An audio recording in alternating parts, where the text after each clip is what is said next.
बिस्मिल्लाहिर्रहमानिर्रहीम। अस्सलाम वालेकुम। हम पाकिस्तान अफेयर्स के बारे में बात कर चुके थे। अब हम जीके के बारे में बात करेंगे, जनरल नॉलेज के बारे में। First of all we will talk about the word GK. Word GK के बाद फिर हम बात करेंगे ज्योग्राफी के ऊपर, देन साइंस और फिर करंट अफेयर के ऊपर बात करेंगे। ये हमारे चार मेजर टॉपिक्स हो जाएंगे। होपफुली इनकी चार्जर की वीडियो जो है वो अलग आ जाएगी, इनको एक ही में कंपाइल कर देंगे। हम बात करें वर्ड जीके की, तो सबसे पहले हम कैपिटल्स की तरफ जाएंगे, कैपिटल्स को देखेंगे, फिर उनकी करेंसीज को साथ देखेंगे। आफ्टर दैट फेमस जो प्लेसेस हैं उन कैपिटल्स में या उन कंट्रीज में हम उसको डिस्कस करेंगे। आफ्टर दैट इंटरनेशनल ऑर्गेनाइजेशन जो है उनको हम डिस्कस करेंगे, जिनमें यूएन है, ओआईसी है, सार्क है, नेटो, आईएमएफ और वर्ल्ड बैंक। इन सबको इंशाल्लाह डिस्कस करेंगे। इनके हेडक्वार्टर्स कहाँ से, कितने मेंबर्स हैं, पाकिस्तान के मेंबर है कि नहीं है, ये कब बने, तो सब इनके बारे में बात करेंगे। आफ्टर दैट ज्योग्राफी के बारे में बात करें तो हम कॉन्टिनेंट्स के बारे में बात करेंगे, कितने कॉन्टिनेंट्स हैं और पाकिस्तान किस कॉन्टिनेंट में आता है, किस कॉन्टिनेंट की क्या क्या खूबियां हैं, यह सब इंशाल्लाह बात करेंगे। फिर ओशंस की, माउंटेन्स की, रिवर्स, क्लाइमेट और मैप्स, इनको इंशाल्लाह डिटेल में देखेंगे। आफ्टर दैट हमारे पास जो पोर्शन आएगा वो साइंस का पोर्शन आएगा। साइंस के पोर्शन में हम फिजिक्स के बेसिक को देखेंगे, फिजिक्स के बेसिक जो रूल्स हैं, लॉज हैं, उनके बारे में डिस्कस करेंगे। After we talk about the chemistry, chemistry के कुछ बेसिक चीजें जिसमें आप सॉलिड, गैस, लिक्विड, प्लाज्मा, इनके बारे में डिस्कस करेंगे। एलिमेंट, कंपाउंड, इन सब के बारे में डिस्कस करेंगे। आफ्टर दैट हम बात करेंगे बायो के बारे में, बायो कुछ बेसिक्स के बारे में। आफ्टर दैट हम बात करेंगे ह्यूमन बॉडी में। ह्यूमन बॉडी में कैसे सिस्टम चल रहा है, कैसे रिस्पायरेटरी सिस्टम चल रहा है, कैसे डाइजेस्टिव सिस्टम चल रहा है, जितने सिस्टम्स हैं वो किस तरह से वर्क कर रहे हैं। हम बात करेंगे इसमें सेल की, टिश्यूज की, ऑर्गन सिस्टम की और इंशाल्लाह सेल सिस्टम की बात करेंगे। फिर इन्वेंशंस और साइंटिस्ट, इनके बारे में बात करेंगे। After that we will talk about the current affairs.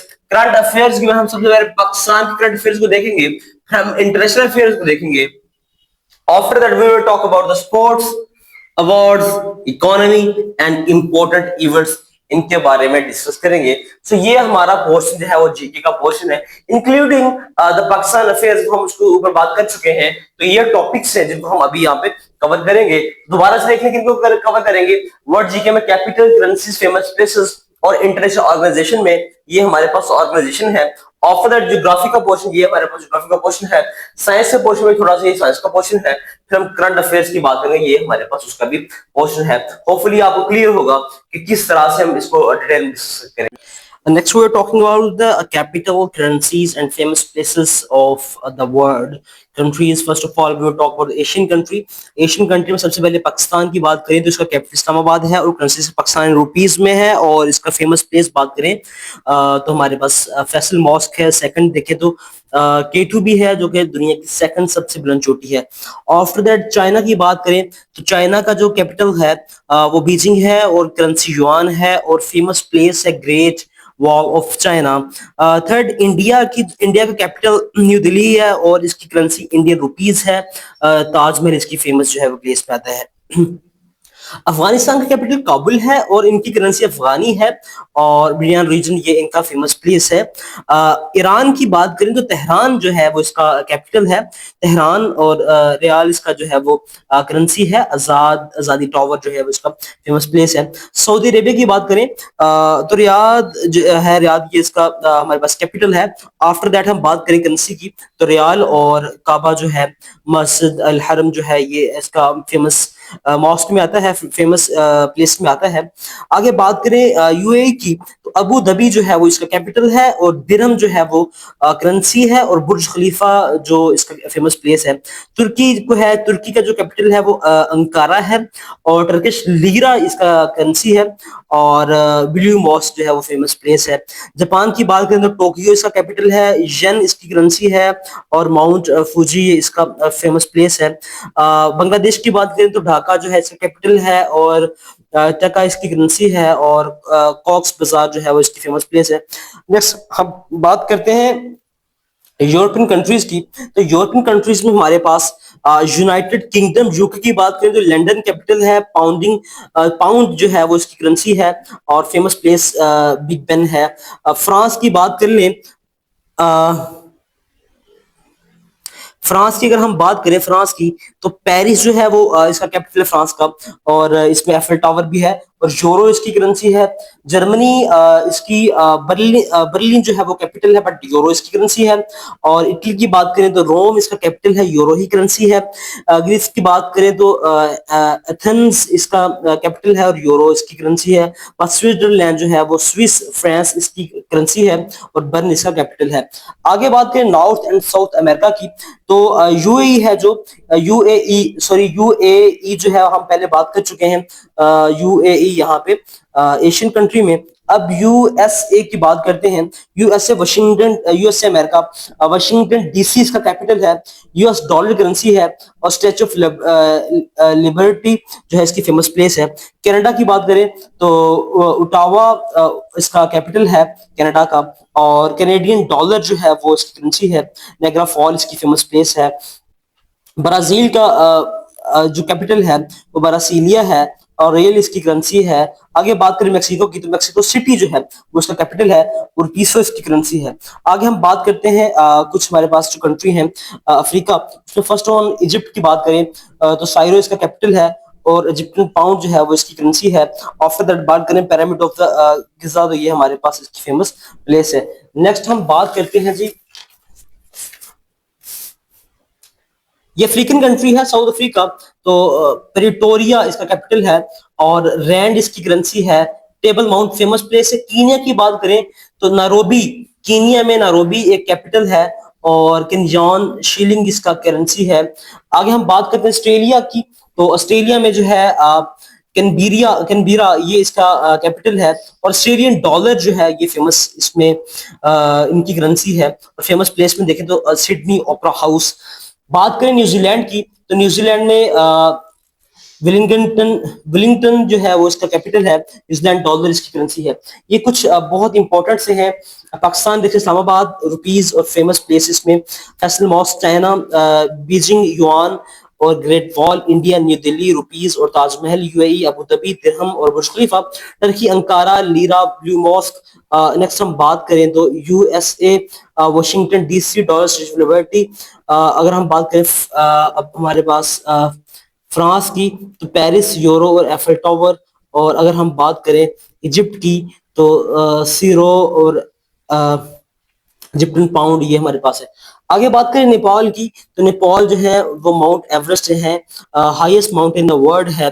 फलस्तीन में जो है वो डोम ऑफ रॉक है। डेड सी जॉर्डन फलस्तीन के एरिया में है। अमेज़न रेन फॉरेस्ट है, ये मोस्टली ब्राजील में है और लॉन्गेस्ट रेन फॉरेस्ट में आता है। आगे हम बात करें काबा इस्लाम, ये प्लेसेस और रिलीजन की बात कर रहा हूँ। Kaaba Islam, Vatican City Christianity, Golden Temple ये जो हमारे पास क्रिश्चियंस हैं, तो ये बहुत इंपॉर्टेंट, आपको इनके बारे में अच्छे से आइडिया होना चाहिए। होपफुली आपको क्लियर होगा। जी बात करेंगे हम इंटरनेशनल ऑर्गेनाइजेशंस के ऊपर।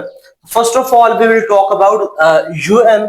आफ्टर दैट हम बात करेंगे ओआईसी के ऊपर, फिर सार्क, नेटो, आईएमएफ और वर्ल्ड बैंक। ये कुछ जो हमारे पास इंपॉर्टेंट इंटरनेशनल ऑर्गेनाइजेशन इसके ऊपर बात करते हैं। सबसे पहले यूएन से मुराद क्या है? यूनाइटेड नेशन, सबसे इंपॉर्टेंट जो ऑर्गेनाइजेशन है दुनिया में वो यूएन है। ओके, सो ये एस्टेब्लिश कब हुई थी हमारे पास? 1945 after world war two. World war two के बाद एस्टेब्लिश हुई थी। इसका हेडक्वार्टर कहां पे है? New York, USA. इसके अगर हम पर्पस की बात करें तो पर्पस क्या था? दुनिया में अमन की बात करना, सलामती की बात करना, दुनिया को जंगों से बचाना, कोऑर्डिनेशन पैदा करना, मसलों का हल निकालना, ये इसका पर्पस था। अगर हम मेंबर्स की बात करें तो 193 countries are the members of this organisation.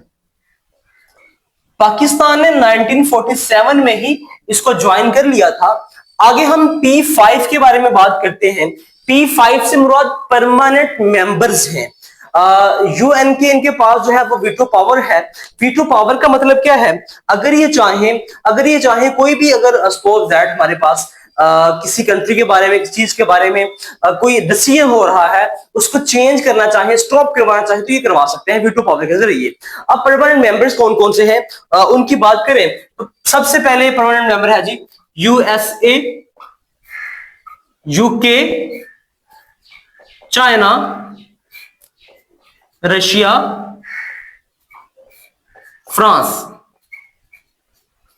हमारे पास ये 5 कंट्रीज हैं जो कि परमानेंट मेंबर है P5 और इनके पास नेटो पावर है। ये किसी भी डिसीजन को क्या करवा सकते हैं भाई, किसी भी डिसीजन को स्टॉप करवा सकते हैं। आगे हम बात करें सेक्रेटरी जनरल की, तो सेक्रेटरी जनरल का मतलब क्या होता है, हेड एडमिनिस्ट्रेशन। तो यहां पे मैं क्या मैं लिख सकता हूं जी, हेड एडमिनिस्ट्रेशन।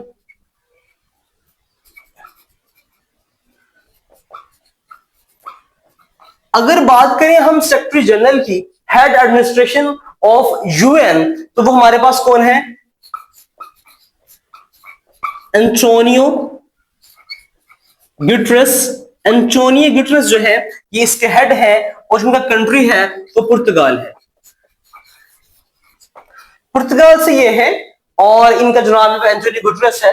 आगे हम बात करते हैं कुछ फेमस यूएन एजेंसीज की और ये काम क्या करती हैं उनको भी देखते हैं। फर्स्ट ऑफ ऑल अगर बात करें UNESCO, तो ये हमारे पास एजुकेशन के ऊपर और कल्चर के ऊपर काम करती है, एजुकेशन एंड कल्चर।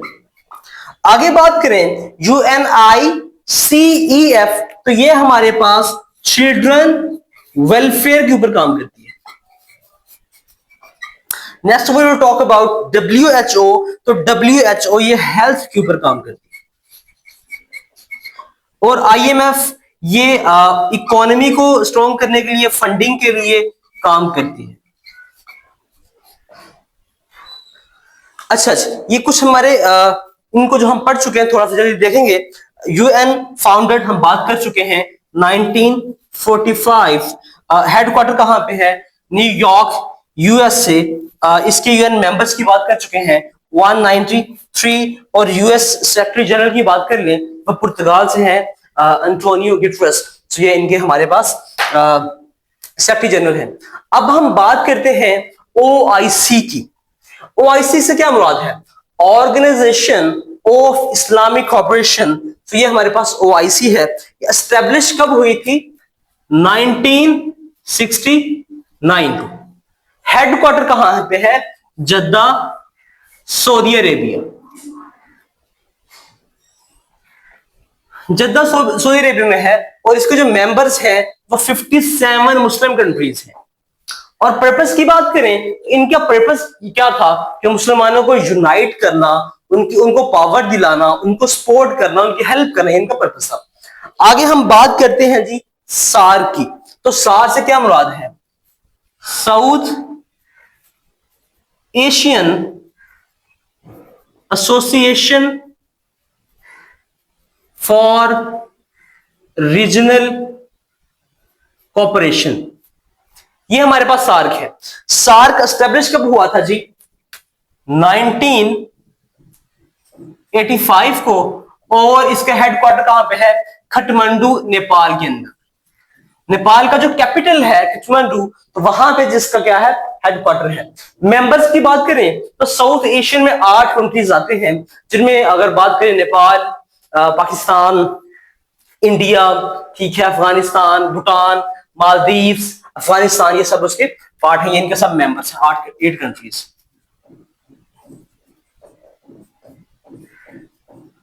आगे हम बात करते हैं जी नेटो की। नेटो हमारे पास नॉर्थ अटलांटिक ट्रीटी ऑर्गेनाइजेशन। ये एस्टेब्लिश कब हुई थी, 1949 को, 1949 को। और इसका जो हेडक्वार्टर है वह ब्रुसेल, बेल्जियम में है जी। पर्पस क्या था, हम इनका पर्पज ये था उन कंट्रीज का, अगर हमारे ऊपर एक के ऊपर अटैक होगा तो वो सब पे कंसीडर किया जाएगा और हम उसको मिलिट्री सपोर्ट करेंगे और प्रॉपर उसका रिप्लाई करेंगे। सो मिलिट्री सपोर्ट के लिए इसका पर्पज था। अब पावरफुल जो हमारे पास नेटो कंट्रीज हैं उनमें यूएसए है, उनमें यूके है, उनमें फ्रांस है, उनमें जर्मनी है। सो ये नेटो की पावर है। आगे हम बात करते हैं आईएमएफ के बारे में। आईएमएफ का क्या मुराद है? इंटरनेशनल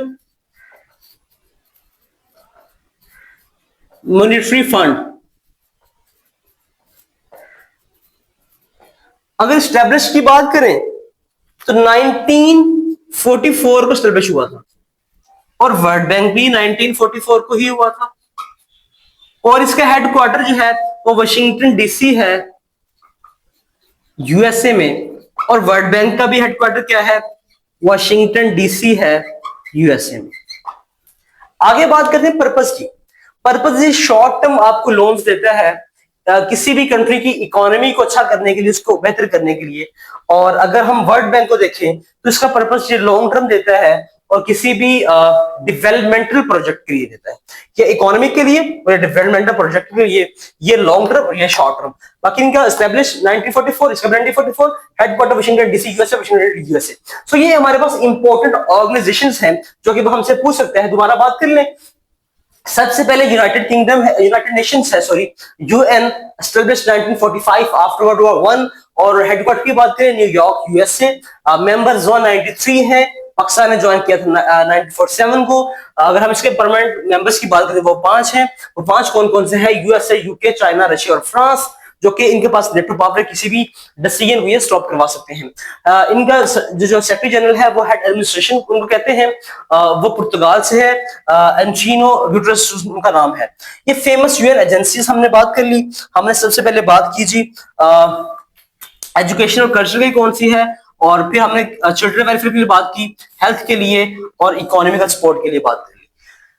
फिर ये थोड़े से एमसीक्यू इसी में से हमने उसको दोबारा से देख लिया। आगे बात की organization of Islamic corporation, OIC. OIC की हमने बात की तो ये एस्टैब्लिश 1949 में, 57 इस्लामिक कंट्रीज हैं। पर्पस क्या है? मुसलमान को जोड़ के रखना, इनवाइट करना, उनकी हेल्प करना, और इनकी जद्दा सऊदी अरेबिया में हेडक्वार्टर है। सार की बात करें, south Asian association for the regional corporation, तो रीजन में जो भी मुस्लिम साइल है उनके ऊपर बात करना, हेल्थ के ऊपर बात करना, हेल्थ को ओवरऑल देखना, डेवलपमेंटल प्रोजेक्ट को ओवरऑल देखना। सो ये सार का काम है।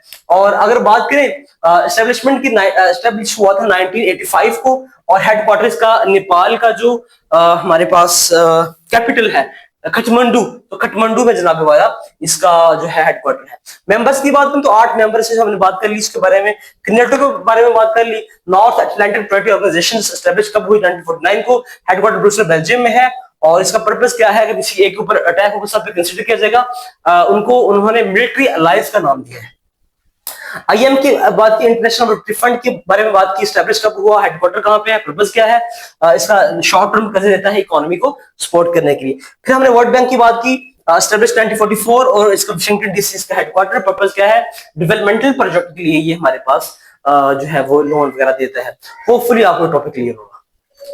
हम अब पोर्शन स्टार्ट करेंगे ज्योग्राफी का। ज्योग्राफी में सबसे पहले हम देखेंगे कॉन्टिनेंट्स। कॉन्टिनेंट्स क्या होता है? जमीन के जो हिस्से होते हैं, बहुत बड़े हिस्से, उनको कॉन्टिनेंट बोलते हैं। अब टोटल दुनिया में कितने कॉन्टिनेंट्स हैं? There are 7 continents in the world. Number 1 Asia, number 2 Africa, number 3 North America, number 4 South America, number 5 Europe, number 6 Australia, and number 7 number last is Antarctica. So इनको हम अभी डिटेल में देखेंगे। फर्स्ट ऑफ ऑल हम बात करते हैं जी Asia के बारे में। एशिया हमारे पास largest and most populated continent है। सबसे ज्यादा आबादी भी इसमें भी है और सबसे बड़ा भी एशिया है। इसमें जो फेमस कंट्रीज हैं पाकिस्तान, चाइना, इंडिया, ये है। Famous things, mount Everest, great wall of China. Great wall of China ये चाइना में है। माउंट एवरेस्ट दुनिया की सबसे बुलंद चोटी है, और ये हमारे पास नेपाल के अंदर है। आगे बात करते हैं क्लाइमेट। तो क्लाइमेट जिसका हॉट, कूल, डेजर्ट और रेन फॉरेस्ट चीजें हैं। इंपॉर्टेंट रिवर्स इंडस और गंगा रिवर है। ओके, आगे हम बात करते हैं साउथ अफ्रीका की, सॉरी अफ्रीका की। अफ्रीका जो हमारे पास कॉन्टिनेंट है, अफ्रीका ये second most important and second largest continent है। अगर इसमें फेमस देखें किस चीज से ये फेमस है, तो ये वाइल्ड लाइफ से, रिवर से, सहारा डेजर्ट से और नील रिवर से यह फेमस है।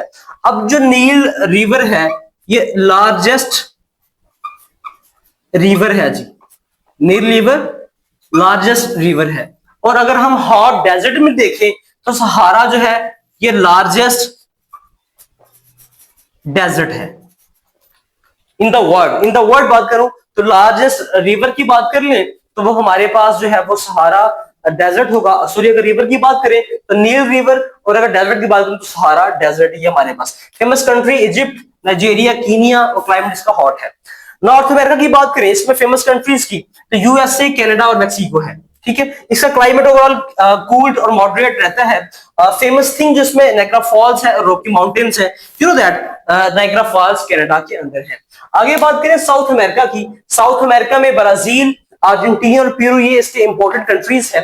और इसमें जो अमेज़न रेन फॉरेस्ट है और अमेज़न रिवर, अगर देखें हम अमेज़न रेन फॉरेस्ट को, अमेज़न जो रेन फॉरेस्ट है ये largest rain forest in the world, largest rain forest in the world is called as Amazon rain forest. और अगर हम रिवर की बात करें, बाय वॉल्यूम बात करें, बाय वॉल्यूम दुनिया में जो सबसे बड़ा रिवर है वो हमारे पास अमेज़न रिवर है। लॉन्गेस्ट रिवर की बात करें, लॉन्गेस्ट रिवर की तो वो नील है, बट अगर हम बाय वॉल्यूम की बात करें फिर हमारे पास अमेज़न रिवर है। ये अच्छे एमसीक्यू जो ये बन सकता है।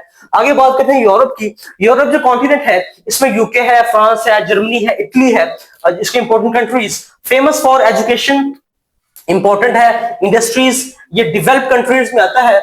और इनमें जो फेमस प्लेस है वो Eiffel tower, Eiffel tower you know that ये एफेल टावर फ्रांस में है, फ्रांस के अंदर ये एफेल टावर है। आगे हम बात करते हैं यूरोपियन कंट्रीज की, तो उन्होंने एक यूनियन बनाया है जिसको यूरोपीय यूनियन कहते हैं और इनकी जो करेंसी है वो यूरो है मेजॉरिटी। आगे ऑस्ट्रेलिया, ऑस्ट्रेलिया ये कंट्री का नाम भी है और ये कॉन्टिनेंट भी है। स्मॉलेस्ट कॉन्टिनेंट अगर एमसीक्यूज आ जाए, सबसे छोटा कॉन्टिनेंट, तो हमारे पास वो कौन सा है जी, ऑस्ट्रेलिया है। और अगर बात करें तो ड्राई जिसमें क्लाइमेट हो तो ऑस्ट्रेलिया का ड्राई क्लाइमेट है और ये फेमस है जी for Sydney Opera House. Antarctica ये लास्ट हमारे पास कॉन्टिनेंट है जिसमें नो परमानेंट पॉपुलेशन नहीं है, इसमें कोई ऐसी पॉपुलेशन नहीं है, बट इसमें जो रिसर्चर्स हैं, साइंटिस्ट हैं वो जाते हैं। और इसका जो क्लाइमेट है वो कूल्डेस्ट क्लाइमेट, सबसे ठंडा क्लाइमेट है, इसलिए वहां पॉपुलेशन नहीं है। आइस, स्नो, ग्लेशियर्स की वजह से ये माना जाता है। और मोस्ट यूनिक ये हमारे पास कॉन्टिनेंट जिसका नाम है अंटार्कटिका। तो ये चीजें हैं जो कि वो आपसे पूछ सकता है कॉन्टिनेंट्स के बारे में। आपको याद रखना है कि एशिया के बारे में लार्जेस्ट है, मोस्ट पॉपुलेटेड है, कंट्रीज कौन से हैं, क्लाइमेट कैसा है। अफ्रीका के बारे में इसमें सहारा डेजर्ट किस में आता है, नील रिवर किस में आता है, कंट्रीज कौन कौन से हैं। नॉर्थ अमेरिका के बारे में कंट्रीज कौन कौन से हैं, नायग्रा फॉल्स कैसा आता है और क्लाइमेट कैसा है। साउथ अफ्रीका की बात करें तो फेमस कंट्रीज कौन कौन से हैं। साउथ अफ्रीका में आपको अमेज़न रेन फॉरेस्ट मिलेगा, अमेज़न रिवर मिलेगा। यूरोप में देखें क्या क्या फेमस है, किसके लिए फेमस है। ऑस्ट्रेलिया देख लें, क्लाइमेट कैसा है, फेमस फॉर, और इसमें कंट्री कौन कौन से हैं। और जो अंटार्कटिका में कोई पॉपुलेशन नहीं है, जिस रिसर्च वगैरह जाते हैं, और कोल्डेस्ट क्लाइमेट है। आपको इन सब चीजों का आइडिया होना चाहिए। वो अपने जो एफए के टेस्ट है उसमें ये चीजें पूछ सकता है किसी भी हवाले से। जी तो नेक्स्ट बात करते हैं ओशंस के बारे में। ओशन क्या है? Big salty water having earth around 71% salty water है जो कि दुनिया का जो जमीन के है 71% उसके घेरा हुआ है। टोटल 5 बड़े ओशंस हैं। First one Pacific ocean, Atlantic ocean, Indian ocean, southern ocean और आर्टिक ओशन। इनको हम डिटेल में देखेंगे। सबसे पहले पैसिफिक ओशन, ये लार्जेस्ट और डीपेस्ट ओशन है। अगर सब फेमस पॉइंट की बात करें तो मेरीना ट्रंच, ये दुनिया की सबसे डीपेस्ट पॉइंट है, deepest point on the earth Mirena trench, और ये पैसिफिक ओशन में आता है। और जिस कंट्रीज के साइड, सॉरी कॉन्टिनेंट्स की साइड पे है, एक साइड जो है पैसिफिक ओशन में एशिया और ऑस्ट्रेलिया है, दूसरी साइड पे साउथ अमेरिका और नॉर्थ अमेरिका है। तकरीबन 1/3 ऑफ अर्थ ये कवर करता है। सेकंड बात करते हैं अटलांटिक ओशन के बारे में। सेकंड लार्जेस्ट ओशन है। पहली साइड पे इसका जो फर्स्ट साइड पे यूरोप अफ्रीका है, सेकंड साइड पे नॉर्थ अमेरिका और साउथ अमेरिका है, और इंटरनेशनल ट्रेड के लिए बहुत इंपॉर्टेंट है। और जो टाइटैनिक शिप जो डूबा था वो भी अटलांटिक ओशन में डूबा था, अटलांटिक ओशन में। तो ये बहुत इंपॉर्टेंट है, अटलांटिक ओशन में टाइटैनिक किसमें डूबा था, वो अटलांटिक ओशन में डूबा था। तो पहले नंबर पे पैसिफिक की बात कर ली, दूसरे नंबर अटलांटिक की बात कर ली, तीसरे नंबर पे इंडियन ओशन है। इंडियन ओशन पाकिस्तान के लिए बहुत इंपॉर्टेंट है क्योंकि पाकिस्तान की साइड के ऊपर भी है। तो ये जो ओशन है ये पहला ओशन है जो कि नेम्ड आफ्टर कंट्री है इंडिया के ऊपर। और तीसरे नंबर बड़ा इंपॉर्टेंट ओशन है, नियर पाकिस्तान है। पाकिस्तान की एक साउदर्न साइड है जिसमें अरेबिक सी है, और इंपॉर्टेंट कंट्रीज जिसके ऊपर है वो पाकिस्तान है, इंडिया है, श्रीलंका है, ऑस्ट्रेलिया है। नेक्स्ट बात करें इसकी इंपॉर्टेंस की, तो ट्रेड के लिए, ऑयल के लिए, मूनसून क्लाइमेट के लिए कराची पोर्ट भी इससे कनेक्ट होती है, ये इसकी इंपॉर्टेंस है। आगे बात करें साउथर्न ओशन के बारे में, तो नियर अंटार्कटिका जो कॉन्टिनेंट है सब उसमें है। यू नो दैट हमने कॉन्टिनेंट में पढ़ा था अंटार्कटिक कॉन्टिनेंट वेरी कोल्ड है, सो ये भी वेरी कोल्ड में ही आएगा, जो कि ओशन के करंट के लिए और क्लाइमेट बैलेंस के लिए बहुत इंपॉर्टेंट है। आगे बात करते हैं आर्टिक ओशन। अगर दुनिया में कोई स्मॉलेस्ट ओशन है वो आर्टिक ओशन है। हमें पता होना चाहिए कि आर्टिक ओशन स्मॉलेस्ट ओशन है, और इसका मोस्टली ये आइस कवर्ड है, ये हमें इसके बारे में आइडिया होना चाहिए। आगे कुछ सीज के लिखा है, सी के बारे में लिखा है। अरेबियन सी क्या है, near Pakistan connect to the Indian Ocean. Red Sea क्या है, between Africa and South Arabia. Black Sea Turkey में है। और कैप्स्टन सी जो कि लार्जेस्ट इनलैंड सी है, सो इनका हमें आइडिया होना चाहिए। और सुनामी की बात करें, वो जायंट हीट वेव्स और अर्थक्वेक की बात करें, तो जैसे अर्थक्वेक अंडर द ओशंस, इनको सुनामी भी कहते हैं। आगे हम माउंटेन्स के ऊपर बात कर ले।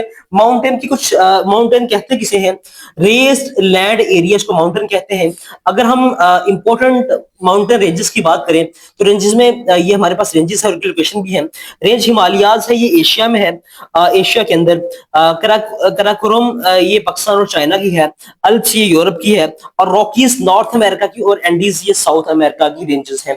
आगे बात करें माउंट एवरेस्ट के, तो largest mountain in the world, कोई लार्जेस्ट माउंटेन है, उसकी अगर हाइट देखें तो 8848 मीटर अप्रोक्सीमेटली है।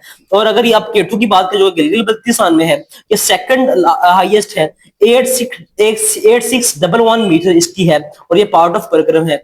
और इसकी बात करें तो ये हिमालयंस है, और ये नेपाल और चाइना के बीच है। तो केटू हमारे पास जो है ये पाकिस्तान और चाइना के बीच में है, और नेपाल के बीच में है। और इसका निकनेम है स्पेस माउंटेन, इसको किलर माउंटेन भी, सॉरी किलर नहीं है ये, स्पेस माउंटेन, आगे किलर माउंटेन पढ़ेंगे। आगे हम बात करते हैं जी कैंचनस और कैंचन माउंटेन की, जो कि नेपाल और इंडिया में थर्ड लार्जेस्ट है। नांगा पर्वत की बात करते हैं, इसको किलर माउंटेन क्यों कहते हैं। नांगा पर्वत ये गिलगित बल्तिस्तान में है, पाकिस्तान के इलाके में, सो इसको किलर माउंटेन कहते हैं। आगे बात करें एल्प्स की, तो ये यूरोप कंट्रीज में है, स्विट्जरलैंड में, फ्रांस, इटली में, इंपॉर्टेंस है टूरिज्म के लिए। रॉकी माउंटेन ये नॉर्थ अमेरिका में, खासकर यूएसए में और कनाडा में रॉकी माउंटेन है। और अगर एंडीज माउंटेन की बात करें तो वो साउथ अमेरिका में है। इसको आप longest mountain range in the world इसको बात कर लें तो वो साउथ अमेरिका में है। We have to know that about the Andes Mountain, ये साउथ अमेरिका का लार्जेस्ट माउंटेन रेंज है, तो एंडीज माउंटेन है। अगर रिवर्स की बात करें, बहता हुआ जो फ्रेश वाटर होता है इसको हम रिवर्स कहते हैं। सबसे बड़ा जो लॉन्गेस्ट रिवर देखो इन द वर्ल्ड, तो वो नील रिवर है। ये पुराना रिवर है, अफ्रीका कंट्रीज में है, इजिप्ट, सूडान और युगांडा में। अगर मैं लार्जेस्ट रिवर की बात करूं बाय वॉल्यूम, तो वो हमारे पास अमेज़न का रिवर है, जो कि ब्राजील और पेरू के कंट्री में है। आगे हम बात करें यंगचिज रिवर, तो ये चाइना में है, लॉन्गेस्ट रिवर इन एशिया। और इसी के अंदर जो सबसे बड़ा डैम है, largest hydroelectric dam in the world, three gorges dam इसमें है, वो भी इसी यंगचिज रिवर में है, जो कि चाइना का है। आगे बात करें मिसिसिपी रिवर्स, ये लोकेशन इसकी यूएस से इंपॉर्टेंट फॉर द ट्रेड है। गंगा रिवर की बात करें तो इंडिया और बांग्लादेश में है, Holi river for the Hindus है। आगे बात करें तो इंडस रिवर की, ओरिजिन इसका तिब्बत है और एंड होता है ये अरेबियन सी नियर कराची में। लॉन्गेस्ट रिवर ऑफ पाकिस्तान है। वोल्गा रिवर की बात करें तो ये हमारे पास जो है रशिया का सबसे बड़ा रिवर है। और अब ये कुछ इंपॉर्टेंट एमसीक्यूज है, इसको हम देख लें कि लॉन्गेस्ट रिवर अगर देखें ओवरऑल, तो ये नील है। अगर लार्जेस्ट रिवर बात करें वॉल्यूम तो अमेज़न है। लार्जेस्ट रिवर इन एशिया की बात करें तो एशिया में सबसे बड़ा रिवर है तो वो यंकीस रिवर है और ये चाइना में है। और इसी के ऊपर सबसे बड़ा हाइड्रो इलेक्ट्रिक डैम भी इसी के ऊपर है और जिसका नाम है थ्री गॉर्जेस डैम, ये भी चाइना की है। और अगर हम आगे बात करें तो लॉन्गेस्ट रिवर इन पाकिस्तान तो इंडस रिवर है। ये थ्री गॉर्जेस डैम ये भी यंकीस में है, जो हम ऊपर बात कर चुके हैं। होपफुली आपको क्लियर होगा। तो जी नेक्स्ट क्लाइमेट को डिस्कस करते हैं। आफ्टर दैट हम मैप को देखेंगे। क्लाइमेट क्या है? ये लॉन्ग टर्म वेदर पैटर्न होता है। एग्जांपल कराची जो है वो मोस्टली उसका वेदर जो है वो वार्म है। वेदर और क्लाइमेट में डिस्टेंस फर्क क्या है, डिफरेंस क्या है? वेदर शॉर्ट टर्म होता है, क्लाइमेट लॉन्ग टर्म होता है। वेदर डेली चेंज होता है और क्लाइमेट मैनी ईयर्स का पैटर्न होता है। एग्जांपल अब मैं कहूँ आज बारिश हो रही थी, ये वेदर होगा, क्लाइमेट होगा कि सपोज दैट वो हॉट डेजर्ट। आगे बात करते हैं कि एलिमेंट्स ऑफ क्लाइमेट जिनके ऊपर क्लाइमेट डिपेंड होता है, कौन कौन से एलिमेंट है। फर्स्ट ऑफ ऑल टेम्परेचर है, विंड, रेनफॉल, ह्यूमिडिटी और एयर प्रेशर बहुत इंपॉर्टेंट है। आगे बात करें फैक्टर अफेक्टिंग क्लाइमेट, कौन कौन से फैक्टर इफेक्ट होते हैं। सपोज नंबर 1 पे लैटिट्यूड, एल्टीट्यूड, डिस्टेंस फ्रॉम सी और विंड और ओशन जो है ओशन करंट, इसके ऊपर ये बहुत इंपॉर्टेंट है। जैसे कि अगर नियर इक्वेटर बात करूं तो हॉट होगा और नियर पोल्स बात करूं तो ये काफी ठंडा होगा। पहाड़ों की बात, हायर माउंटेन्स की बात करूं ये कोल्ड होगा, लोअर एरियाज की बात करूं ये वार्म होगा। आगे हम बात करते हैं टाइप्स ऑफ क्लाइमेट की। Tropical climate first of all है, हॉट और वेरी रेनफॉल, जैसे ब्राजील, इंडोनेशिया का है, ये नियर इक्वेटर है। आगे बात करें डेजर्ट क्लाइमेट तो ये बहुत हॉट होगा और वेरी लिटिल रेनफॉल होगी, जैसे सहारा डेजर्ट है, पाकिस्तान का सबसे बड़ा डेजर्ट, थर्ड जो डेजर्ट है। आगे टेम्परेट क्लाइमेट, मॉडरेट थोड़ा सा इसमें होगा टेम्परेचर जो, एग्जाम्पल यूरोप है। आगे पोलर क्लाइमेट, ये एक्सट्रीम कोल्ड, सबसे ठंडा होगा वो पोलर क्लाइमेट होगा, जैसे अंटार्कटिका है। आगे mountain climate, cold weather with snowfall होगी। और आगे कुछ ये एमसीक्यूज है, ग्रीन हाउस इफेक्ट जो है, गैसेस जो है ये CO2 प्लस मीथेन खारिज करती है। और पाकिस्तान का क्लाइमेट मोस्टली ड्राई क्लाइमेट माना जाता है। अगर हॉटेस्ट क्लाइमेट देखो तो वो डेजर्ट है और कोल्डेस्ट देखो तो वो हमारे पास पोलर है, पोलर का क्लाइमेट। नियर इक्वेटर, जो इक्वेटर के करीब होगा वो ट्रॉपिकल होगा। लॉन्ग टर्म वेदर पैटर्न को क्लाइमेट बोलते हैं। और बिगेस्ट पाकिस्तान बिगेस्ट डेजर्ट है वो थर है। और ग्रीन हाउस इफेक्ट जो है, ग्रीन हाउस गैसेस वो CO2 के साथ मीथेन निकालती हैं। आगे हम बात करते हैं कुछ हमारे पास इंपॉर्टेंट है जी मैप के बारे में। मैप क्या है? ये है रिप्रेजेंटेशन ऑफ एरिया। कुछ मैप के हम टाइप्स देखे हैं। सबसे पहले physical map, political map, climate map, weather map और रोड मैप। फिजिकल मैप जो है ये माउंटेन, रिवर, ओशन वगैरह शो करता है। Example Pakistan physical show map Indus river हमें शो करेगा। पॉलिटिकल रिवर में देखें तो ये कंट्री, सिटीज, बॉर्डर शो करेगा। और अगर आप इसी तरह से क्लाइमेट मैप में देखें तो ये हमें हॉट और cold area climate reason show करेगा। वेदर हमें रेन, क्लाउड, स्टॉर्म बताएगा। रोड मैप हमें रोड्स और हाईवेज बताएगा। डायरेक्शन की बात करें साउथ, नॉर्थ, ईस्ट और वेस्ट है। और कंपास हमेशा उसकी नीडल जो है वो नॉर्थ की तरफ रहती है। बहुत इंपॉर्टेंट ये एमसीक्यूज आ सकता है कि हमारे पास जो नीडल है कंपास की वो किस तरफ रहती है। आगे बात करते हैं लैटिट्यूड और लॉन्गिट्यूड की। लैटिट्यूड हमारे पास इमेजिनरी हॉरिजॉन्टल लाइन होता है और लॉन्गिट्यूड हमारे पास इमेजिनरी वर्टिकल लाइंस होता है। लैटिट्यूड अगर इक्वेटर के करीब देखो तो वो 0 लैटिट्यूड होगा। Divide earth into 2 hemisphere, northern and southern hemisphere में डिवाइड करता है। ट्रॉपिक ऑफ कैंसर 23.5 नॉर्थ, ये पासेस नियर पाकिस्तान है। ट्रॉपिकल ऑफ कैप्स्टन 230.5 ये साउथ है। और आर्टिक सर्कल की बात करें तो 66.5 नॉर्थ और एंटार्क्टिका की बात करें तो ये 66 साउथ है। आगे इमेजरी वर्टिकल लाइन जो कि लॉन्गिट्यूड के बारे में बात कर लें तो प्राइम मेडिटेरियन जो है वो 0 लॉन्गिट्यूड होगा। पासेस ग्रीनविच, ये इलाका है ग्रीनविच लैंड। बहुत इंपॉर्टेंट एमसीक्यूज है लॉन्गिट्यूड में। प्राइम मेडिटेरियन इसमें 0 लॉन्गिट्यूड होगा, ये पास होता है ग्रीनविच लंदन में, ग्रीनविच लैंड में पास होता है। यूज्ड फॉर टाइम कैलकुलेशन, बहुत इंपॉर्टेंट एमसीक्यूज है। टाइम जोन की बात करें तो अर्थ रोटेट इन 24 आवर्स। 15 जो है लॉन्गिट्यूड है is equal to 1 hour of 1 hour. Pakistan का जो GMT वो +5 है।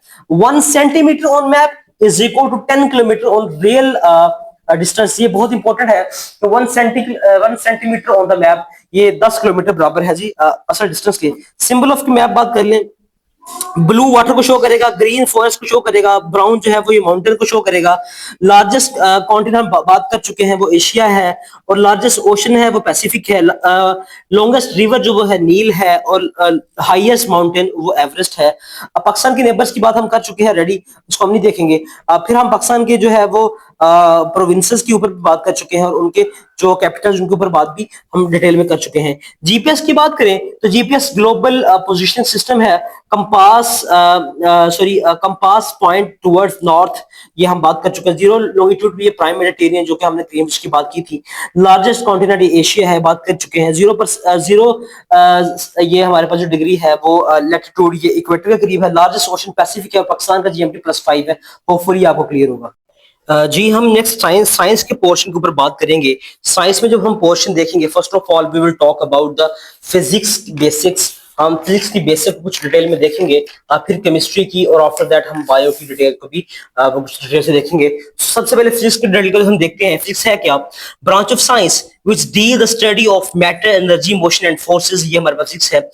इसकी इंपॉर्टेंट ब्रांचेस कौन सी है? मैकेनिक्स, इमोशंस के बारे में, ऑप्टिक्स लाइट के बारे में, इलेक्ट्रिसिटी इलेक्ट्रिक करंट के बारे में, थर्मोडायनामिक हीट के बारे में, और अकॉस्टिक्स या साउंड के बारे में है। और मैटर क्या है? कोई भी चीज जो कि स्पेस रखती हो और हैविंग अ मास हो, हमारा मैटर होता है, जैसे सॉलिड, लिक्विड और गैस। फोर्स क्या है? पुश करना, इसको फोर्स कहते हैं, और इसका जो यूनिट है वो न्यूटन है, आइजैक न्यूटन के नाम से। और न्यूटन के जो है वो 3 लॉ है, न्यूटन्स लॉ। पहला लॉ क्या है? कोई भी चीज जो कि रेस्ट में है वो रेस्ट में रहेगी, या कुछ मोशन में है तो वो मोशन में रहेगी अनटिल अप्लाइंग द फोर्स। ये पहला हमारे पास इसका लॉ है। सेकंड लॉ है F is equal to ma। Force क्या है? वो मास और एक्सेलरेशन है। और थर्ड लॉ है every action has equal and opposite reaction. Motion की बात कर लें, position change with the time, तो ये हमारे पास क्या है? मोशन है। लीनियर मोशन, जैसे कार मूव करे लाइन में, सॉरी सीधा जाए, वो लीनियर मोशन होगा। अगर वही कार जो मूव करे सर्कल में, या फैन मूव करे, तो वो जो हमारे पास सर्कुलर या रोटेशनल मोशन होगी। स्पीड क्या है? स्पीड का एक फार्मूला हमारे पास ये लिखा हुआ है, speed is equal to distance divided by time. Speed किसी भी चीज की निकालनी हो तो डिस्टेंस डिवाइड बाय टाइम करें, स्पीड निकल आएगी। इसका यूनिट है जी मीटर पर सेकंड। वेलोसिटी क्या है? स्पीड विद डायरेक्शन, और एक्सेलरेशन है चेंज इन वेलोसिटी। इसका जो यूनिट है वो हमारे पास मीटर पर सेकंड है, पर सेकंड स्क्वायर। ग्रेविटी देखें, ग्रेविटी ये आइजैक न्यूटन का था, G is equal to 9.8 metre per second square. Work क्या है? Work F multiply by D, और इसका यूनिट जो है वो जूल है। Kinetic energy half mv square, ये मूविंग ऑब्जेक्ट के लिए है। पोटेंशियल एनर्जी है, ये रेस्ट के लिए होगी, जैसे डैम इन वाटर है, ये वाटर इन डैम। पोटेंशियल जो mgh फार्मूला होता है यहाँ पे नहीं लिख रहे, लेकिन आप इसको नोट कर लीजिएगा। पावर की बात करें तो पावर हमारे पास work done by per second, work per second हमारे पास पावर है, P is equal to W divided by T। ये वॉट है, नेम्ड है जेम्स वॉट का, जिन्होंने इंजन भी जो है वो एक इजाद किया था। आगे टेम्परेचर की बात करें, वो सेल्सियस, फ़ारेनहाइट या केल्विन है। जैसे हमारी बॉडी का 98.6 ये नॉर्मल टेम्परेचर है फ़ारेनहाइट के अंदर। थर्मोमीटर ये टेम्परेचर को मेजर करता है। साउंड क्या है? साउंड हमारे पास sound energy form produce by vibration, ये साउंड है। क्या साउंड को कोई मीडियम भी चाहिए होता है? यस, साउंड को मीडियम चाहिए होता है। सपोज दैट अगर हम वैक्यूम की बात करें तो वहां पे आवाज जो है बिल्कुल वर्क नहीं करेगी, क्योंकि वहां पे मीडियम नहीं है। आगे बात करें स्पीड की, तो स्पीड ऑफ साउंड है, स्पीड ऑफ साउंड हम देखें तो 343 metre per second in air, ये एयर में स्पीड है जी साउंड की। आगे हम बात करते हैं कुछ इसके बेसिक रिफ्लेक्शन या रिफ्रैक्शन की। रिफ्लेक्शन क्या है? बाउंस बैक ऑफ लाइट, जैसे मिरर। रिफ्रैक्शन क्या है? लाइट बेंडिंग, जैसे पेंसिल वाटर। अब ये कुछ ये मिरर है, और इसकी इमेजेस को देख लें। प्लेन मिरर होगा तो सेम साइज होगा, कनकेव होगा तो ये मैग्नीट्यूड होगा, और कन्वेक्स में स्मॉलर होगा, इसको याद रखें। अब कुछ हमारे पास यहाँ पे यूनिट्स हैं। पहले देख लें इलेक्ट्रिसिटी क्या है? Flow of electrons. आगे हम बात करें करंट का यूनिट एम्पेयर है, वोल्टेज का वोल्ट है, रेजिस्टेंस का ओहम है। और अगर हम बात करें प्रेशर की, तो pressure force divided divided by area होता है, डेंसिटी होते हैं मास पर वॉल्यूम, डेंसिटी मास पर वॉल्यूम। हमारे पास साइंटिस्ट है कुछ और उनका कंट्रीब्यूशन है। न्यूटन ने ग्रेविटी का बताया था, आइंस्टाइन ने रिलेटिविटी का, ओहम ने ओहम लॉ का बताया था, और जेम्स वॉट ने स्टीम इंजन का बताया था। अगर हम बात करें क्वांटिटी और उनके यूनिट्स की, तो क्वांटिटी फोर्स न्यूटन होगा, वर्क का जूल होगा, पावर का हमारे पास वॉट होगा, और करंट का एम्पेयर होगा। और अगर हम ओहम लॉ की बात करें तो V is equal to IR होता है। होपफुली ये आपको क्लियर होगा। नेक्स्ट हम केमिस्ट्री के कुछ पोर्शन के ऊपर बात करेंगे, बेसिक वो केमिस्ट्री के ऊपर। ब्रांच ऑफ साइंस है which deal with substance and reaction. Elements क्या है? ग्रुप ऑफ एटम्स है, जैसे हाइड्रोजन, ऑक्सीजन, आयरन है, ऑक्सीजन या नाइट्रोजन भी हो सकता है। एटम क्या है? स्मॉलेस्ट पार्टिकल ऑफ एलिमेंट, उसमें proton positive charge, electron negative charge और न्यूट्रॉन न्यूट्रल चार्ज होता है। मॉलिक्यूल क्या है? कॉम्बिनेशन ऑफ एटम, और कंपाउंड है कॉम्बिनेशन ऑफ एलिमेंट्स। आगे हम बात करते हैं एलिमेंट्स क्या क्या है, जैसे गोल्ड है, कंपाउंड हमारे पास वाटर है, और मिक्सचर हमारे पास एयर है। पीरियोडिक टेबल ये किसने ऑर्गेनाइज किया था? पीरियोडिक टेबल हमारे पास डिमिट्री मेंडलीव ने हमारे पास इसको किया था। वहां पे लिखा है एल्कली मेटल्स, ये sodium suppose that, noble gases helium example है, और सिल्वर को Ag के साथ शो करेंगे, गोल्ड को Au के साथ, आयरन को Fe के साथ, सोडियम को Na के साथ, और ऑक्सीजन को O के साथ। आगे एसिड बेसिस सॉल्ट की बात करें, एसिड हमारे पास सोलर सब्सटेंस है, और बिटर हमारे पास जो बेस जो है हमारे पास जो बिटर सब्सटेंस है, और सॉल्ट एसिड प्लस बेस होता है। ये हमारे पास एग्जांपल भी है। अगर हम एसिड की एग्जांपल देखें तो सल्फ्यूरिक एसिड है। अगर हम बेस की देखें तो सोडियम हाइड्रोक्साइड है, और हम सॉल्ट की बात करें तो टेबल सॉल्ट है।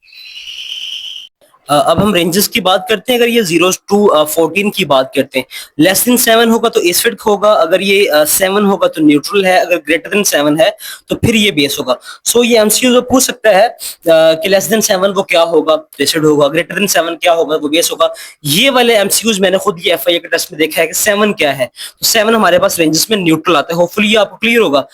ये एक इंपॉर्टेंट हमारे पास एमसीक्यू जो हमसे वो पूछ सकते हैं। नेक्स्ट हम ऑक्सीडेशन को देखते हैं। ऑक्सीजन एडिशन को ऑक्सीडेशन कहते हैं, रिडक्शन ऑक्सीजन रिमूवल को रिडक्शन कहते हैं। ऑक्सीजन अगर ऐड होगा तो ये इसकी एग्जांपल हमारे पास आयरन रस्टिंग की है। आगे हम मेटल्स और नॉन मेटल को देखेंगे। मेटल है ये गुड कंडक्टर ऑफ हीट है, इलेक्ट्रिसिटी है, जैसे आयरन, गोल्ड, कॉपर। और नॉन मेटल ये पुअर कंडक्टर्स हैं, जैसे ऑक्सीजन, सल्फर, ये कार्बन। आगे हम अलॉयज की बात करते हैं। अलॉयज कहते हैं अगर दो मेटल आपस में मिक्स हो जाएं। स्टील कैसे बनता है? आयरन और कार्बन के मिलने से, और ब्रास मिलता है कॉपर और जिंक के मिलने से। आप होपफुली आपको क्लियर होगा। आगे बात करते हैं वाटर। वाटर एक यूनिवर्सल सॉल्वेंट है, H2O। ये बहुत इंपॉर्टेंट एमसीक्यूज अक्सर वो पूछ लेता है। एयर कंपोजिशन, हमारी हवा में 98% नाइट्रोजन है और 21% ऑक्सीजन है। तो ये बहुत इंपॉर्टेंट एमसीक्यूज है कि 98% हमारे पास नाइट्रोजन है और 21% हमारे पास ऑक्सीजन है इन द एयर। फिर हम कुछ बात करते हैं गैसेस और इसकी इंपॉर्टेंस की। ऑक्सीजन हमारे पास ब्रीथिंग के लिए इस्तेमाल होती है, CO2 ये फोटोसिंथेसिस के लिए, नाइट्रोजन एटमॉस्फेयर के लिए, और हाइड्रोजन लाइट गैस के लिए। सो इनके बारे में हमें अच्छे से आइडिया होना चाहिए। नेक्स्ट हम देखते हैं रेडियो एक्टिविटी। रेडियो एक्टिविटी क्या है? Energy release from unstable atoms. ये किसने किया था? मैरी क्यूरी, ये साइंटिस्ट थे जिन्होंने रेडियो एक्टिविटी को फर्स्ट टाइम बोला था।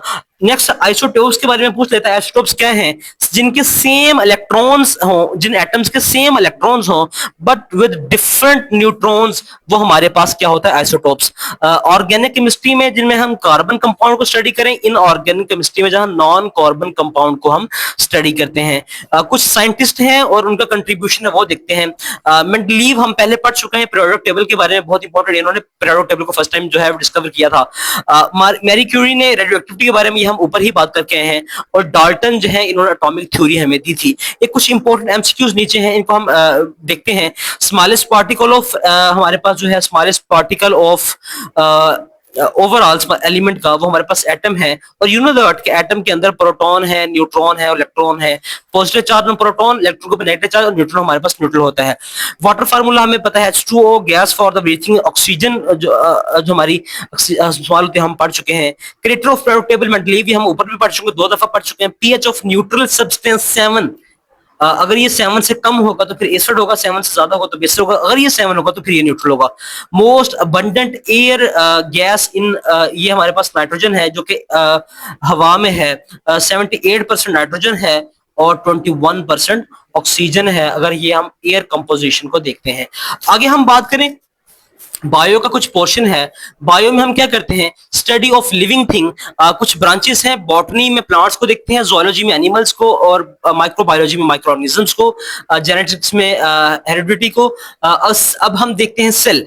बेसिक यूनिट जो है लाइफ का वो सेल है, डिस्कवर किया था रॉबर्ट हुक ने। सेल की कुछ टाइप्स हैं, जैसे प्लांट सेल है जिसको आप लीव सेल भी बोल सकते हो, एनिमल सेल है, ह्यूमन सेल बोल सकते हो।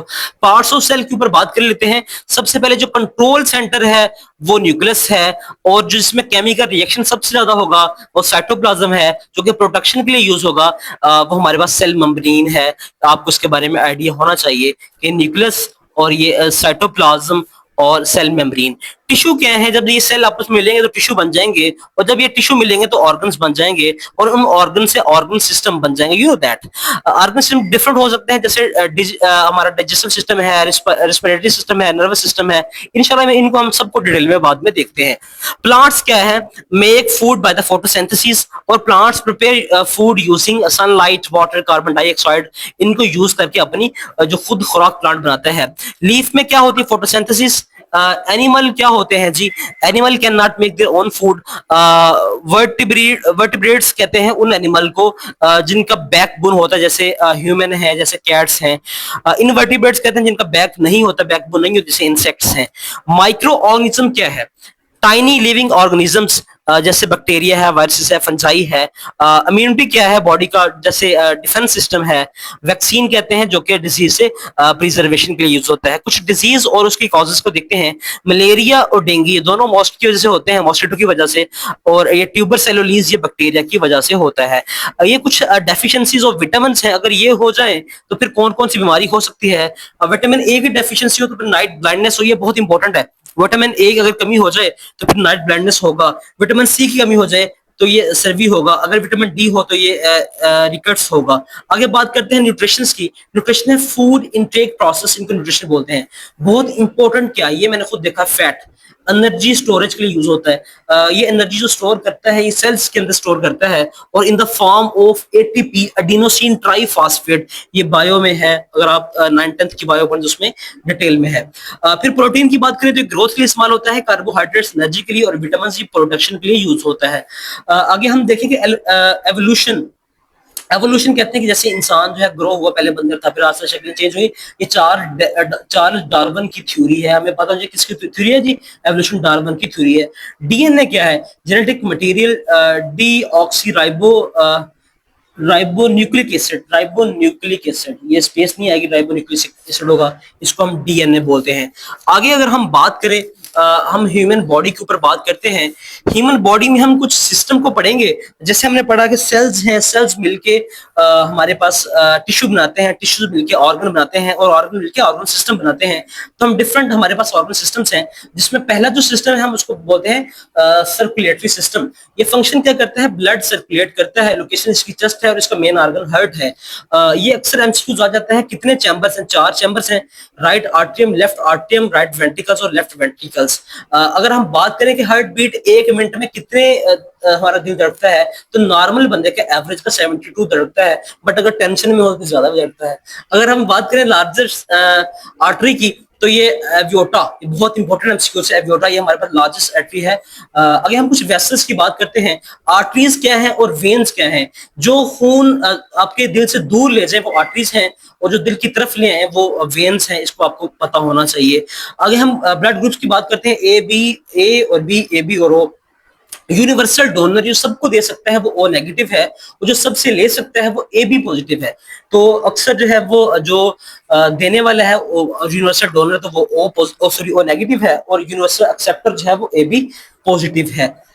आगे हम कुछ कंपोनेंट्स बात करेंगे, हमारी जो कैपिलरीज हैं उनको हम देखेंगे, उनके कंपोनेंट्स की और उनकी फंक्शंस की। अगर हम आरबीसीज की बात करें, रेड ब्लड सेल्स, तो ये ऑक्सीजन ट्रांसपोर्ट के लिए यूज होता है। व्हाइट ब्लड सेल ये फाइट डिजीज के साथ करता है, और प्लेटलेट्स ये क्लॉटिंग के लिए, प्लाज्मा लिक्विड पार्ट के लिए यूज होता है। होपफुली ये आपको क्लियर होगा। जी नेक्स्ट हम बात करते हैं रिस्पिरेटरी सिस्टम की। फंक्शन क्या है? ब्रीथिंग, हमारा सांस अंदर आना जाना। जब भी सांस अंदर होगा तो कार्बन अंदर जाएगा, सॉरी ऑक्सीजन अंदर जाएगा, और जब वो रिलीज करेगा तो कार्बन डाइऑक्साइड वो रिलीज करेगा। मेन ऑर्गन लंग है। ये इंपॉर्टेंट एमसीक्यूज है कि लंग्स जो है ये मेन ऑर्गन किसका है? ये तो हमारे रिस्पिरेटरी सिस्टम का है। गैस एक्सचेंज अकर होगी इन एल्वेलाई के अंदर, ये भी इंपॉर्टेंट है। ये एक एमसीक्यूज आया था, लार्जेस्ट ग्लैंड कौन सा है भी? तो लार्जेस्ट ग्लैंड हमारे पास रीवर है। अगर हम डाइजेस्टिव सिस्टम की बात है, डाइजेस्टिव सिस्टम में जो फंक्शन होगा, फूड को डाइजेस्ट करना होगा। पेंक्रियाज क्या है? Produce insulin.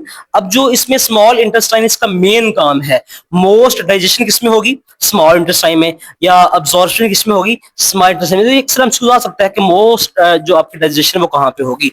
आगे हम बात करते हैं नर्व सिस्टम की। फंक्शन क्या है? बॉडी को कंट्रोल करना, ये ब्रेन का मेन हिस्सा। ब्रेन का जो सबसे बड़ा हिस्सा है वो सेरिबरम है। सेरिबरम ये थिंकिंग के लिए, अक्सर हम जो सोचते हैं वो सेरिबरम के लिए सोचते हैं, और स्पाइनल कॉर्ड है ये कनेक्ट करता है ब्रेन टू बॉडी। आगे हम ब्रेन के कुछ पार्ट्स को पढ़ते हैं। सेरिबरम, सेरिबलम और मेडुला। सेरिबरम थिंकिंग के लिए, और सेरिबलम बैलेंस के लिए, और मेडुला ब्रीथिंग के लिए यूज होता है। होपफुली आपको क्लियर होगा। आगे हम बात करते हैं स्केलेटल सिस्टम की। स्केलेटल सिस्टम हम देखते हैं कि फंक्शन क्या है। ये सपोर्ट प्लस प्रोडक्शन करता है। टोटल बोन्स कितनी है? 206 बोन्स हैं। स्ट्रॉन्गेस्ट बोन जो है ये हमारी फीमर की बोन है, और थिक बोन ये फीमर की है। ये सबसे स्ट्रॉन्ग बोन है हमारी बॉडी की। और बड़ी बोन भी, इसको हम लार्जेस्ट बोन भी कह सकते हैं, इसमें कोई मसला नहीं है। अगर इसको यहाँ पे लार्जेस्ट बोन भी कर देता हूं तो स्मॉलेस्ट बोन ये हमारे पास स्टेप्स होती है। स्टेप जो हमारी कान की ये वाली लॉक ही होती है, इसको स्टेप्स बोलते हैं। आगे हम बैक बोन की बात करें तो 33 वर्टिब्रेट्स हमारी बैक बोन में 33 वर्टिब्रेट्स होते हैं। जॉइंट कहते हैं जो दो कनेक्शन को जोड़े, और जॉइंट दो तरह के हो सकते हैं, या वो बॉल एंड सॉकेट होगा या वो हिंज जॉइंट होगा। बॉल एंड सॉकेट ये हमारे शोल्डर में होता है और हिंज जॉइंट हमारे एल्बो में होता है। You know that very well. आगे हम बात करें अगर मस्कुलर सिस्टम की, तो बॉडी की मूवमेंट के लिए यूज होता है। और अगर लार्जेस्ट मसल की बात करें तो वो हमारे पास ग्लूटेलस मैक्सिमस होता है, जो कि लार्जेस्ट मसल है। आगे हम बात करें एक्सक्रीटोरी सिस्टम की। एक्सक्रीटोरी सिस्टम निकले हैं एक्सर्ट से या एक्स्ट्रार्ट से। सपोज दैट अगर मैं लिखूं हमारी बॉडी में जो वेस्ट मटेरियल, यहाँ पे लिखा है वो वेस्ट मटेरियल अगर रिमूव होगा तो ये उसका फंक्शन काम करेगा। और मेन ऑर्गन किडनी है। अक्सर हम मेन ऑर्गन्स को भूल जाते हैं, तो हम जो बॉडी हमारी जिस्म से फाजिल मादे निकलते हैं उनको मेन ऑर्गन किडनी है। यूरिन फॉर्मेशन होती है kidney plus filter the blood. आगे स्किन को देखें, जो हमारी पूरी बॉडी में सबसे बड़ा जो ऑर्गन है वो स्किन है। Largest organ of the body, ये प्रोटेक्शन करता है डिफरेंट चीजों से। आईज में है रेटिना, और रेटिना हमारे पास लाइट सेंसिटिव एक लेयर होती है। फिर आयरस का क्या करता है? आयरस का काम है कंट्रोल प्यूपल साइज, हमारे जो ये प्यूपल्स जो इनका साइज कंट्रोल करता है। एयर्स में है जी कोकिला, इसको कोकिला पढ़ लेंगे, जो कि हेल्प करता है हियरिंग में। इंसुलिन क्या होता है? जो control blood sugar produce by the pancreas. Human body का जो नॉर्मल टेम्परेचर होता है वो 98.6 फ़ारेनहाइट होता है। ये अक्सर हम इसको 97 टू 99 भी लिख लेते हैं, बट अगर हम प्योर सीधा फॉर्म में लिखें तो 98.6 फ़ारेनहाइट होता है। डीएनए एक जेंडर मटेरियल। ये कुछ इंपॉर्टेंट एमसीक्यूज हैं, ये हम पहले बात कर चुके, उसको हम देख लेते हैं। लार्जेस्ट ऑर्गन क्या होगा? स्किन होगा। लार्जेस्ट ग्लैंड हमारे पास लीवर होगा। स्ट्रॉन्गेस्ट बोन फीमर, और स्मॉलेस्ट बोन स्ट्रैप्स। टोटल जो बोन 206। लार्जेस्ट ब्रेन पॉट सेरिबरम होगा, और ये थिंकिंग के लिए इस्तेमाल होगा। और दूसरा जिसका पार्ट होगा वो सेरिबलम होगा, और ये बैलेंस के लिए इस्तेमाल होगा। और तीसरा जो है वो उसका मेडुला होगा। आगे हम बात करते हैं ब्लड पंपिंग ऑर्गन हार्ट है, और जो हार्ट की तरफ जो खून लेके जाए वो वेन है, जो हार्ट से दूर लेके जाए वो आर्टरीज। इसके बारे में आपको पता होना चाहिए। ऑर्गन फॉर द ब्रीथिंग ये लंग्स हैं, और ये लंग्स की हवा जहाँ पे स्टोर होती है उसको हम एल्वोलाई कहते हैं। तो ये इंपॉर्टेंट एमसीक्यूज हैं बायो के हवाले से, जिसको आपको पता होना चाहिए। आगे हम कुछ बात करते हैं इन्वेंटर्स की और इन्वेंशंस की, फिर हम बात करेंगे साइंटिस्ट की। तो जो इलेक्ट्रिक बल्ब जिन्होंने इजाद किया था थॉमस एडिसन थे। बहुत सारी इजाजत इनके नाम के ऊपर है। Thomas Edison.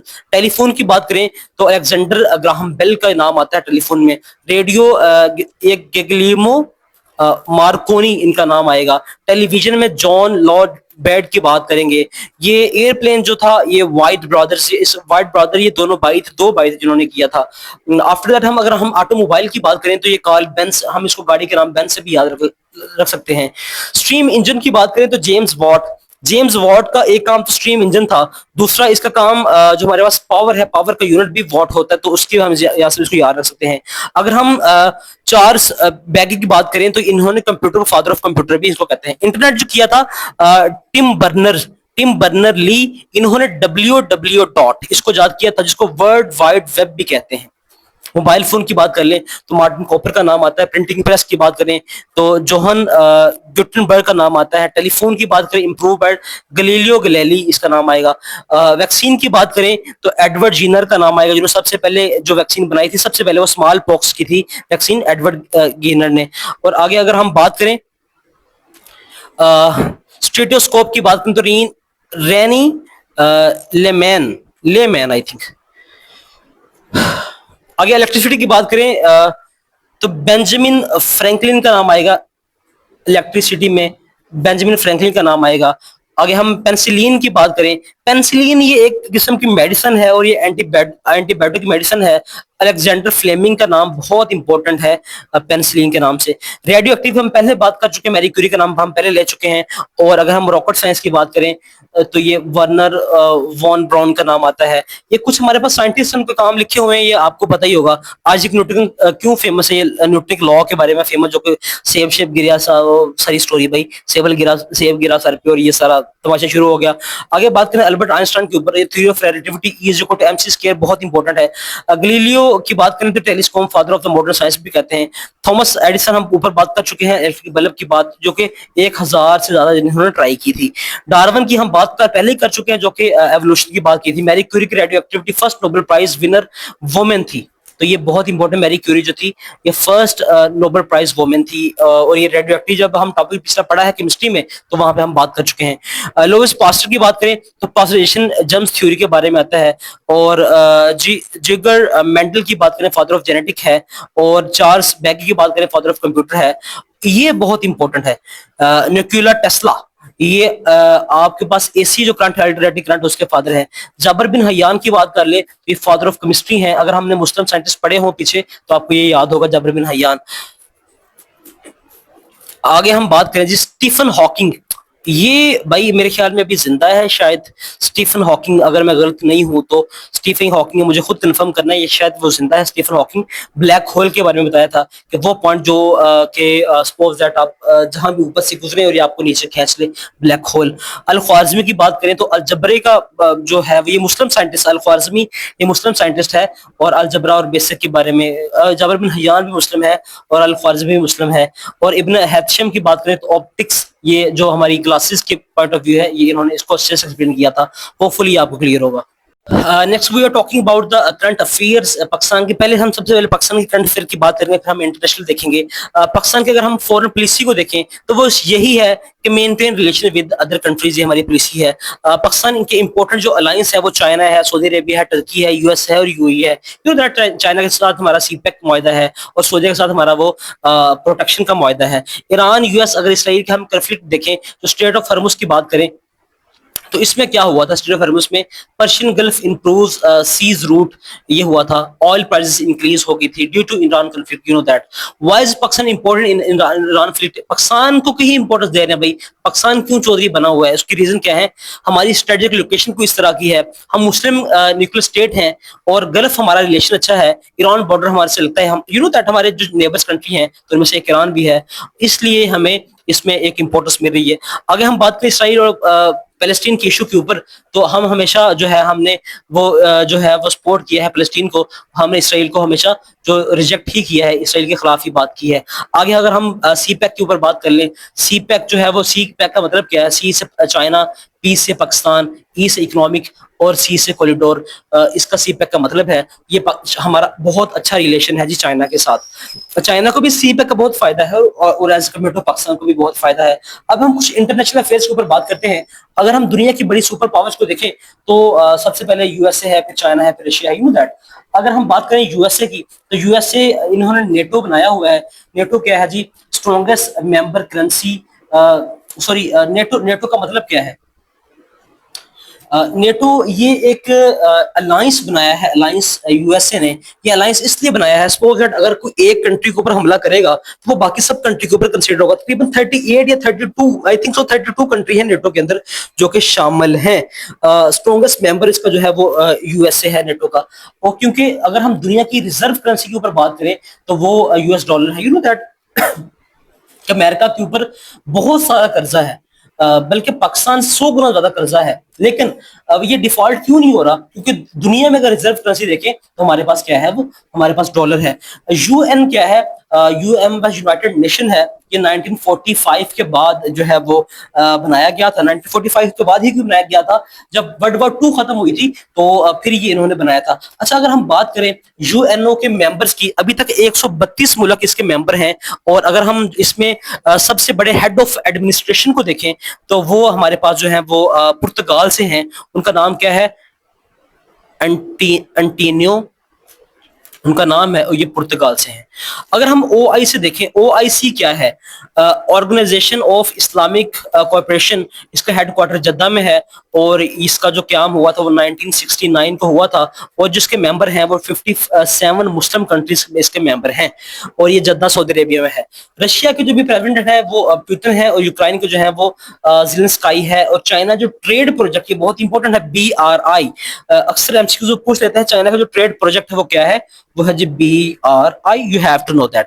स्पोर्ट्स की बात कर लें, क्रिकेट की हम सबसे पहले बात करेंगे। Cricket international cricket league ICC को मैनेज करता है ओवरऑल।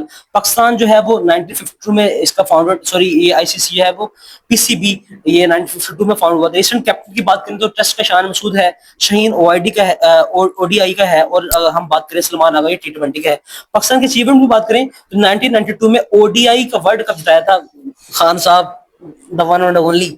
आगे बात करें T20 की तो T20 का हमने जीता 2009 में, और चैंपियन ट्रॉफी हमने जीती 2017 में। कि आई थिंक सो, अगर मैं गलत ना हूं तो ये सरफराज की कैप्टनसी में हम जीते थे। फुटबॉल की बात करें, अगर दुनिया में कुछ सबसे ज्यादा स्पोर्ट देखी जाती है या मशहूर है तो वो फुटबॉल है, क्रिकेट नहीं है। दुनिया में मोस्ट वॉच स्पोर्ट्स अगर है तो वो फुटबॉल है।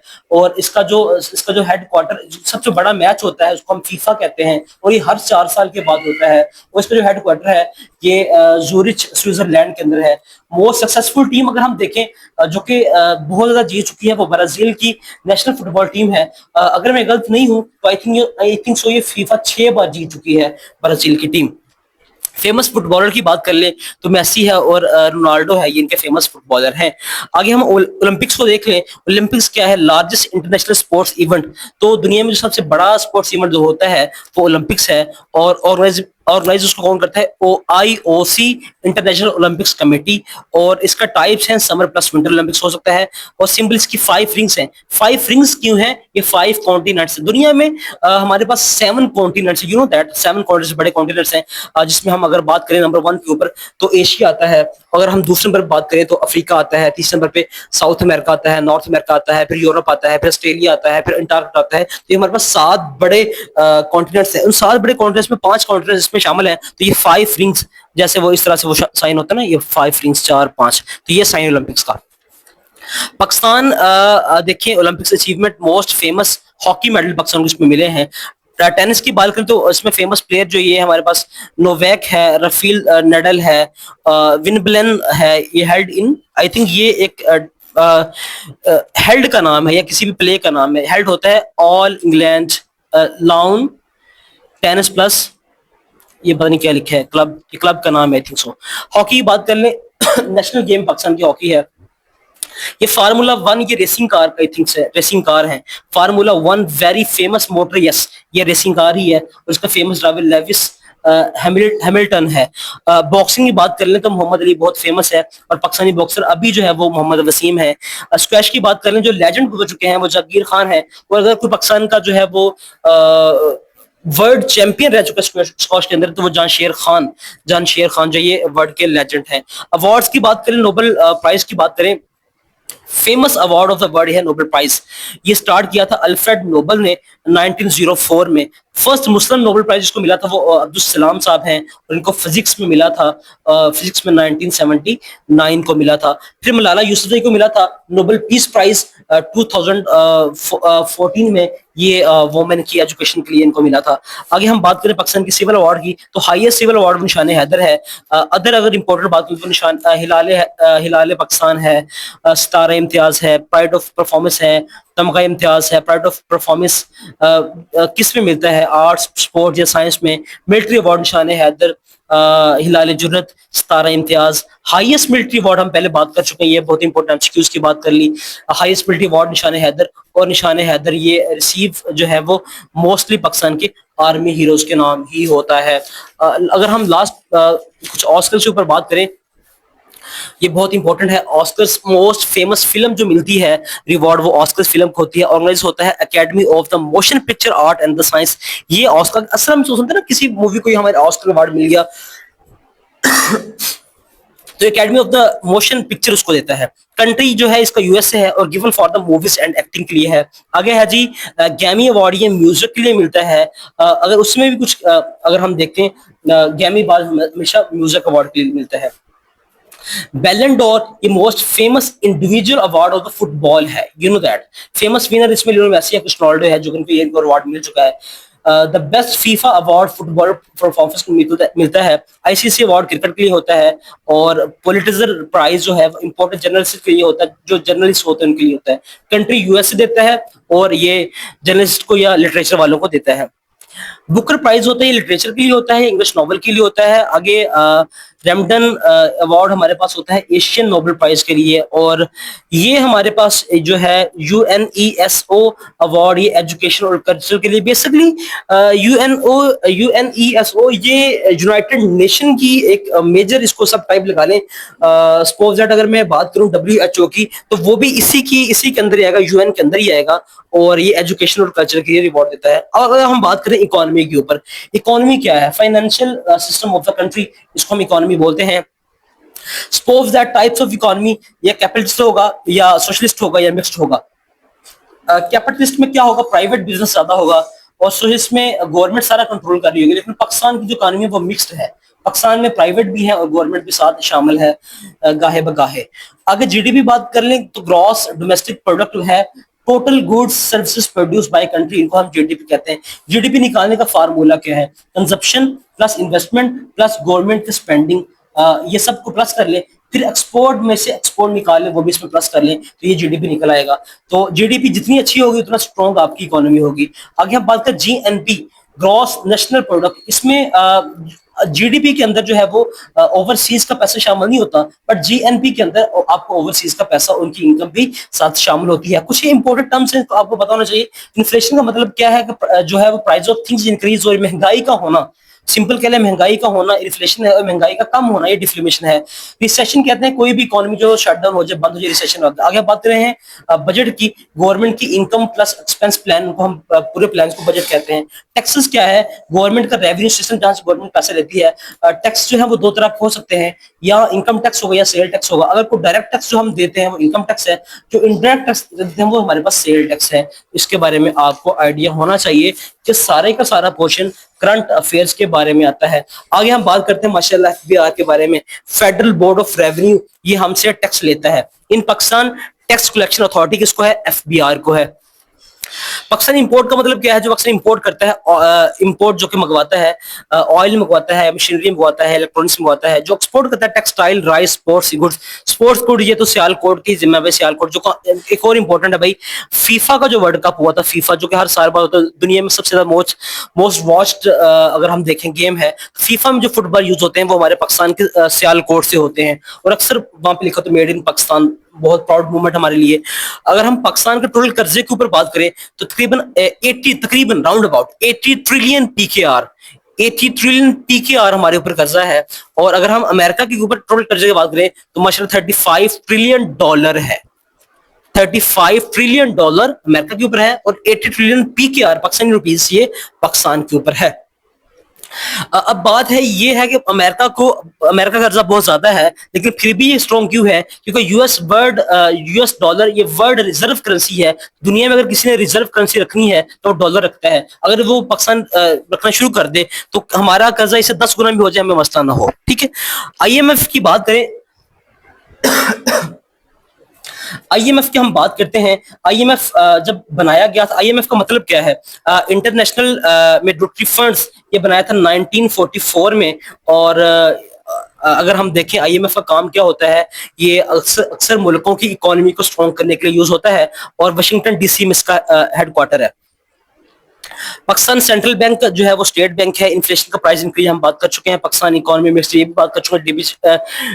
जीडीपी, ग्रॉस डोमेस्टिक प्रोडक्ट, ये हम बात कर चुके हैं। इंपॉर्टेंट इवेंट्स कुछ बात कर लें।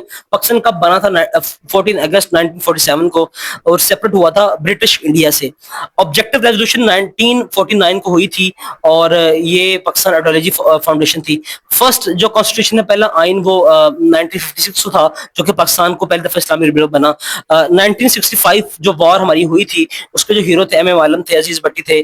कॉज इसका कश्मीर इशू था। 1971 में ईस्ट जो पाकिस्तानी हमसे सेपरेट हो गए, तो बांग्लादेश बन गया था। बांग्लादेश की अगर करेंसी को देखें तो वो टका है, और अगर बांग्लादेश के हम कैपिटल को देखें तो हमारे पास ढाका है। तो ये इंपॉर्टेंट आंसर ये पूछ सकता है। न्यूक्लियर टेस्ट देखें तो 28 मई 1998 को किया था। अगर हम इस दिन को देखें तो योम तकबीर कहते हैं, और साइंटिस्ट अब्दुल कदीर साहब थे। वर्ल्ड वन जो वॉर हमारे पास हुई थी 1914 से लेकर 1918 तक थी, ये 4 साल चली थी। और इसका कॉज ये था, हमारे पास कॉज असैसिनेशन थी। वर्ल्ड वॉर जो 2 हुई थी, ये 39 से लेकर 45 को हुई थी। और इसी 1945 में यूएन बन गया था, यूनाइटेड नेशन बन गया था, जिसमें अभी एस्टिमेट 132 कंट्रीज इसमें शामिल है। जिसमें अलाइज थे वो यूके, यूएसएसआर था, और एक्सेस में जर्मनी और ये इटली और जापान, जिनका सत्यानाश किया था। इसमें इंपॉर्टेंट फिगर देखें तो ये हिटलर था, और रिजल्ट में यूनाइटेड नेशन एस्टेब्लिश हुआ था। ये हम पहले यहाँ पे बात कर चुके हैं, यूएन एस्टेब्लिश हुआ था। तो ये इंपॉर्टेंट डेट्स है। 14 से लेकर 90 तक वर्ल्ड वॉर 1 था, और 39 से लेकर 45 तक ये हमारे पास वर्ल्ड वॉर 2 था। तो 6 साल वर्ल्ड वॉर 2 चला है, और 4 साल हमारे पास वर्ल्ड वॉर 1 चला है। अगर हम बात करें fall of the Ottoman umpire कब ये फॉल हुआ था? 1924 को हुआ था। यू नो दैट ये इसके बाद वर्ल्ड वॉर के बाद ही हुआ था। वो फुली क्लियर होगा। Thank you so much, Allah Hafiz.